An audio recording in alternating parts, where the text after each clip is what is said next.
how can a story that really defined a generation, mixing classic 80s nostalgia with this dark fantasy and genuine horror, now be so fundamentally broken, yet still have this iron grip on everyone, making it impossible to stop watching?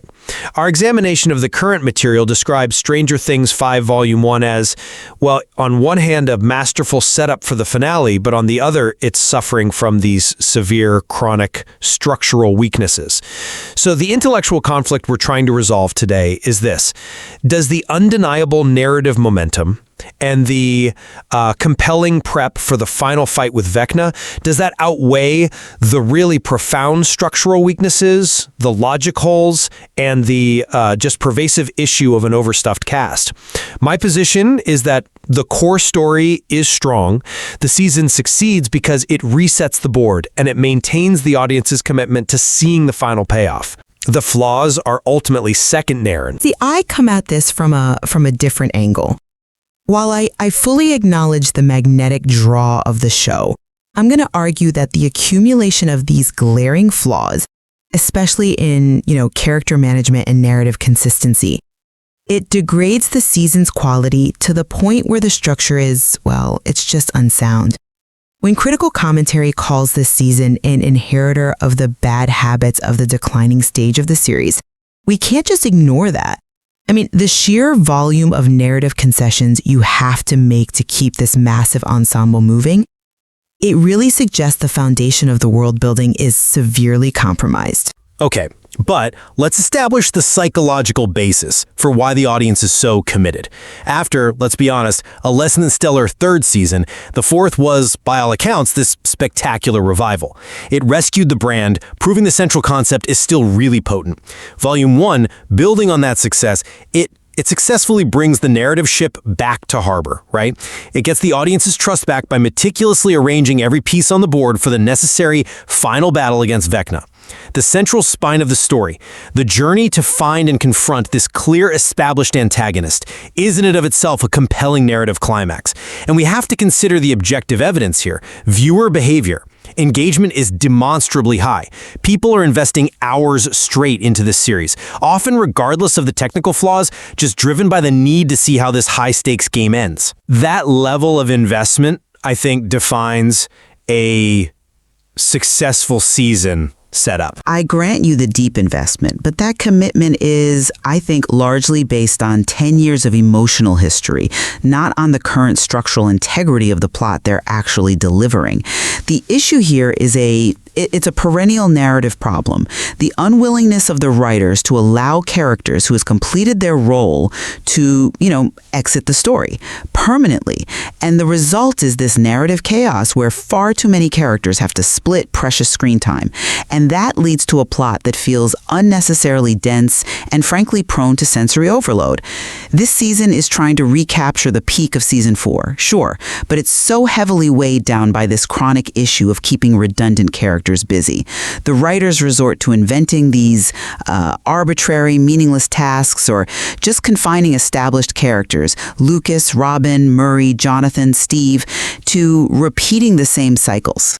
The same old dramas, like that iconic love triangle, just to justify them being on screen.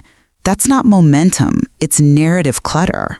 I find that reasoning a little circular. You're arguing the show needs to shed characters, but the audience is invested precisely because of those characters. But okay, let's move into the core debate. Let's start with the integrity of the logic and the fundamental world building. Right.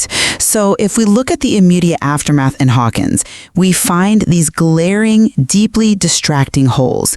The source material highlights the absurdity of the massive rifts that opened under the town, literal tears in the dimension, being patched over with steel plates, as if they were nothing more than, routine highway maintenance. Realistically, a disaster of that scope should require the evacuation of an immense area, probably an 80-kilometer radius, for public safety and just to maintain the secret of this dimension war. Instead, the town is just locked down and the kids go back to school. It instantly cheapens the sense of catastrophe. And then we have to talk about the total lack of a time jump. We have actors who are visibly adults, they look old enough to be collecting Social Security, still playing high school sophomores. This visible age gap breaks the suspension of disbelief. You're forcing the audience to ignore a major, obvious contradiction just to keep the story moving. I see why you raise those logical issues. I do, but let me offer a different perspective on these choices. Those logical concessions are, I think, necessary simplifications. They're required to maintain the specific type of intimate, close-quarters horror drama that defines the show. If they adhered to realistic disaster management, a mass evacuation, the entire series shifts. It becomes a political disaster thriller, and you sacrifice the established character dynamics and the whole sense that the Upside Down is this localized, immediate, personal threat to our kids. The priority here is the looming, visceral danger of Vecna, not realistic infrastructure logistics. The writers made a choice, sacrifice scientific realism for dramatic urgency. And the evidence that the goal is high-stakes, imminent confrontation is the establishment of a U.S. military research station inside the Upside Down. The focus is entirely on defeating Vecna, which makes patching up the surface damage just a convenient way to keep the action centered where we all care about it most, in Hawkins. But urgency is severely undermined when the central stakes of life and death are rendered meaningless. And this brings us directly to the plot armor and character bloat dilemma. The constant refusal to let essential characters die fundamentally drains the drama. The most egregious example, of course, is Max. She reached a point of ultimate sacrifice, a definitive narrative conclusion at the end of season 4. But they kept her alive, reduced her to a consciousness or a soul just hanging in Vecna's head. This isn't serving the story, it's bending the established rules of life and death just to preserve a cast member. It forces the narrative into this bizarre, convoluted territory, and we see this with the secondary cast too. Characters like Lucas and Robin, who are hugely popular, are kept busy, but they often contribute very little to the main goal of confronting Vecna. Robin is, stuck doing side quests, while Jonathan is still just defined by the Nancy-Steve dynamic instead of his own meaningful path. They feel like ballast, just dragging down the pace of the central plot. I find that argument compelling, especially regarding the visible plot armor. But the retention of Max, complicated as it is, it serves a critical narrative function beyond just fan service. Her current state isn't just an act of preservation, it allows for unique plot mechanisms. She provides a direct, necessary, and internal link to Vecna's hive mind, to his psychological structure. If she had simply died, they would lose their most immediate window into the enemy's strategic thinking. So the cost of that preservation, while high, it enables a psychological dimension to the final battle that just wouldn't exist otherwise. And furthermore, while you focus on bloat, the continued presence of these characters is vital for maintaining that deep emotional connection the audience has built over a decade. We're not watching some new procedural, we are watching an ensemble cast we love try to survive. Their continued presence, even if they're sometimes stuck in familiar loops, is exactly what ensures the audience stays invested until the credits roll on that final episode. But why must we choose between emotional connection and consistency? I'm sorry, I just don't buy that the emotional desire to keep every fan-favorite character should supersede narrative consistency, especially when that inconsistency extends to the very physics of the threats they face. Let's address what I'd call the Demogorgon paradox. The power level of the monsters is entirely dictated by plot convenience. The absurdity here is profound.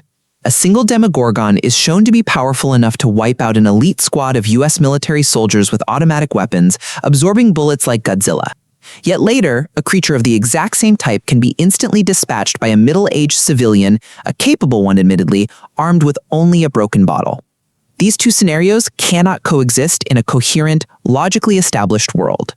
When the rules of combat are so arbitrary, the tension just evaporates because the audience realizes the monster's threat level is just a dial the writer's turn to meet the needs of a single scene. That's a highly focused and compelling point about the fluctuating power stats, and I can't logically deny that the Demogorgon's strength is inconsistent. It is, undeniably, strong according to the needs of the writer in a specific moment. However, the narrative succeeds overall precisely because the lack of consistency in one monster doesn't totally dissipate the atmosphere of tension and chaos. The focus of the show has shifted dramatically. We are no longer primarily watching a creature feature where consistent monster statistics matter. We're watching a psychological horror, a high-stakes strategic game orchestrated by Vecna. The narrative is successfully escalating the psychological stakes and moving the plot toward that inevitable central confrontation. The unpredictability of these skirmishes with demogorgons, whether they're bullet sponges or can be killed with a shard of glass, it actually serves to reinforce the chaotic, existential nature of the thread.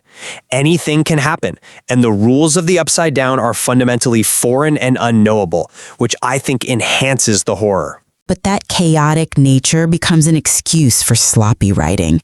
If the rules are arbitrary, how can we believe in the ultimate struggle? We are dealing with a show that's attempting to recapture its glory days while still retaining all the unnecessary narrative clutter from its weaker iterations. The danger is that the ultimate payoff risks feeling hollow because the journey to get there was paved with convenient shortcuts and a blatant disregard for established rules. I acknowledge the structural imperfections you have expertly highlighted, from the simplified infrastructure repairs to the necessary character juggling. I don't pretend they aren't there. But the success of this season, in my view, isn't measured by its internal logic when dealing with secondary antagonists, but by its ability to galvanize and engage this massive global audience for the final chapter.